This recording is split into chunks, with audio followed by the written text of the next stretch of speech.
Messenger থেকে call করলে call যায় না, ডিড নট অ্যান্সার দেখায়। তো আপনারও যদি এই একই সমস্যা হয়ে থাকে, যদি কল করলে ডিড নট অ্যান্সার দেখায়, তাহলে কিভাবে এই সমস্যার সমাধান করবেন সেটাই দেখাবো আজকের এই ভিডিওতে। তো দেখতে পাচ্ছেন আমি এখানে বারবার কল করার পরেও কিন্তু কলটা যাচ্ছে না, ডিড নট অ্যান্সার দেখিয়ে কেটে যাচ্ছে। তো আপনিও যদি এই সমস্যার সমাধান করতে চান, তাহলে আজকের এই ভিডিওটি না টেনে প্রথম থেকে শেষ পর্যন্ত দেখার চেষ্টা করবেন, তাহলে কিন্তু আপনি এই সমস্যার সমাধান খুব সহজেই করে নিতে পারবেন। তো এই সমস্যার সমাধানের জন্য আপনাকে প্রথমে যেটা করতে হবে, আপনি আপনার ফোনের প্লে স্টোরে চলে যাবেন।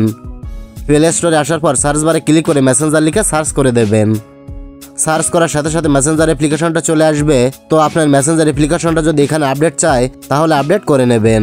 তো আমার আপডেট চাচ্ছে, তাই আমি আপডেট করে নিচ্ছি। তো আপডেট না হওয়া পর্যন্ত একটু অপেক্ষা করবেন। তো দেখতে পাচ্ছেন আমার কিন্তু মেসেঞ্জার অ্যাপ্লিকেশনটা আপডেট হয়ে গেছে। তো আপডেট হওয়ার পর এখান থেকে আপনি ব্যাক করে বেরিয়ে আসবেন। এবার আপনি মেসেঞ্জারে যেয়ে দেখবেন যে আপনার সমস্যার সমাধান হলো কি না। তো দেখতে পাচ্ছেন এখনও কিন্তু আমার সমস্যার সমাধান হয়নি। তো আপডেট করার পরেও যদি আপনার সমস্যার সমাধান না হয়, তাহলে আপনি চলে যাবেন আপনার মোবাইলের সেটিংয়ে আসার পর এখান থেকে খুঁজে নেবেন অ্যাপ্লিকেশন অথবা অ্যাপ ম্যানেজমেন্ট অপশানটি, যেটা থাকবে সেটাতে ক্লিক করবেন। তো আমার এখানে অ্যাপ ম্যানেজমেন্ট লেখা রয়েছে, তাই এটাতে আমি ক্লিক করলাম। ক্লিক করার সাথে সাথে আপনার ফোনে ইনস্টল থাকা সমস্ত অ্যাপ্লিকেশনগুলো এখানে চলে আসবে। তো আপনি এখান থেকে খুঁজে নেবেন মেসেঞ্জার অ্যাপটি কোথায় রয়েছে। এভাবে স্ক্রল করে করে দেখবেন মেসেঞ্জার অ্যাপটি কোথায় রয়েছে। এই যে দেখতে পাচ্ছেন মেসেঞ্জার, তো আপনি এখান থেকে মেসেঞ্জারের উপর ক্লিক করবেন। ক্লিক করার পর এখানে দেখতে পাবেন পারমিশনস নামে একটি অপশান দেওয়া রয়েছে, এই পারমিশনস অপশানে ক্লিক করবেন। ক্লিক করার পর এখানে যতগুলো অপশান দেওয়া রয়েছে, ক্যামেরা, কন্ট্রোল, মাইক্রোফোন, স্টোরেজ, এখানে যতগুলো অপশান দেওয়া থাকবে সব অপশানগুলোর পারমিশন আপনি অন করে দেবেন বা অ্যালাউ করে দেবেন।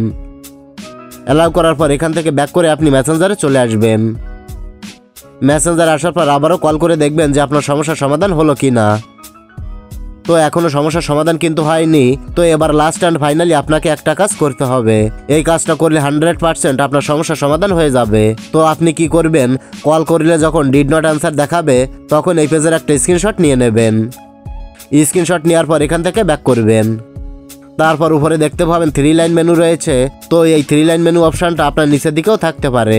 তো যেখানেই থাকুক না কেন আপনি এই 3 লাইন মেনুতে ক্লিক করবেন। তারপর এখান থেকে সেটিংসে ক্লিক করবেন। সেটিংসে ক্লিক করার পর এই পেজটা স্ক্রল করে নিচের দিকে চলে আসবেন। নিচে আসলে এখানে দেখতে পাবেন রয়েছে রিপোর্ট টেকনিক্যাল প্রবলেম, এটার উপরে একটা ক্লিক করবেন।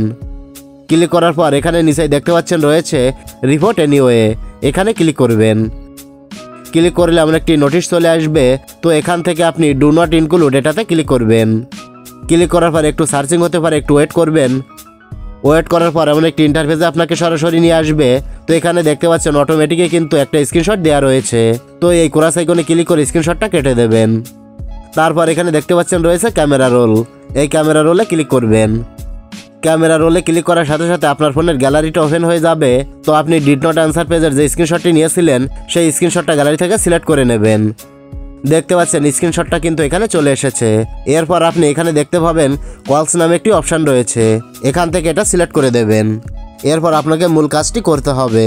উপরে এখানে দেখতে পাচ্ছেন একটি খালি জায়গা দেওয়া রয়েছে, এখানে আপনার সমস্যাটা ভালোভাবে লিখতে হবে। আপনার মেসেঞ্জারে কি হয়েছে বা আপনার মেসেঞ্জারের সমস্যাটা কি, সেটা এখানে সাজিয়ে গুছিয়ে আপনাকে ইংলিশে লিখতে হবে। তো এখানে কি লিখবেন সেটা আমি দিয়ে দিচ্ছি। এই লেখাটাই আপনাকে এখানে লিখতে হবে। এই লেখাটা আমার এই ভিডিও ডিসক্রিপশন বক্সে দেওয়া রয়েছে, চাইলে সেখান থেকে কপি করে এনে এখানে বসিয়ে দিতে পারেন। তো লেখাটা এখানে লেখার পর যেটা করবেন, উপরে লক্ষ্য করলে দেখতে পাবেন সেন্ড অপশান রয়েছে, এই সেন্ড অপশানে ক্লিক করে এটা মেসেঞ্জার টিমের কাছে সেন্ড করে দেবেন। সেন্ড করার সাথে সাথে এইরকম একটি নোটিশ আপনার সামনে চলে আসবে। তারপর অটোমেটিকই ব্যাক করে এখানে নিয়ে আসবে। তো এভাবে আপনার সমস্যাটি মেসেঞ্জার টিমের কাছে জানানোর পর আশা করা যাচ্ছে 24 থেকে 72 ঘন্টার মধ্যে আপনার সমস্যার সমাধান হয়ে যাবে। আশা করি সম্পূর্ণ বিষয়টা ভালোভাবে বুঝতে পেরেছেন। তো এটাই ছিল দেখানোর। ভিডিওটি ভালো লাগলে লাইক, কমেন্ট ও শেয়ার করবেন।